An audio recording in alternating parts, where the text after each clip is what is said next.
Okay, now we are going to look at example 5. So in example 5 it says the length x millimeter to the nearest millimeter of the forewing of a random sample of male adult butterfly is measured and shown in the table below. So this is the table. Write down the class boundaries, midpoint and class width for the class 34 to 36. So this is the class 34 to 36. To this class we have to find its class boundaries, midpoint and class width. So we have to find class boundaries, the midpoint and the class width.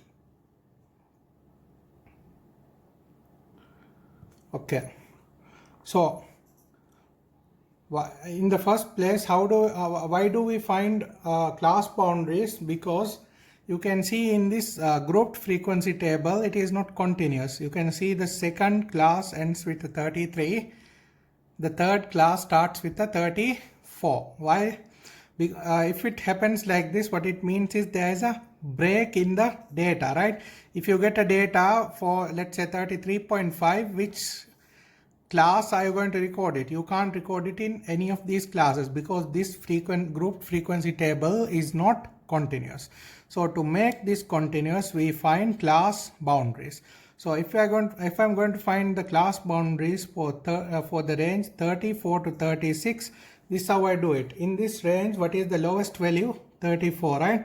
So always from the lowest value, we will minus 0.5. From the higher boundary or the highest value in that class, we are going to add 0.5. So the class boundaries for this class 34 to 36 now is going to become 33.5 to 36.5. So 34 minus 0.5 is 33.5, 36 plus 0.5 is 36.5. Then how we find midpoint is from the class boundaries. The class boundaries that we found was 33.5 plus 33.5 to 36.5, right? So how we find midpoint is we have to add these two, 33.5 plus 36.5, and then divide this by 2. So when I add this by 2, it becomes 33.5 plus 36.5 divide by 2, it becomes 35. So this is the midpoint of the class 34 to 36. Then we are going to find class width. So to find the class width, what we have to do is like this. So 33.5 to 36.5 was the class boundary that we found, right?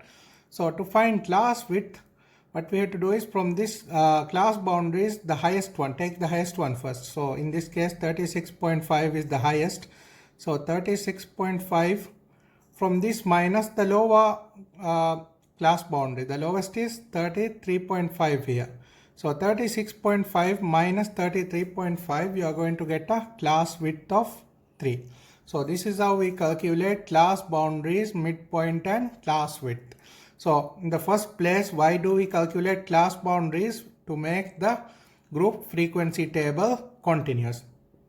If it was already given as a continuous set of data, you are not required to calculate class boundaries. You can directly go to the midpoint and then calculate class width as well.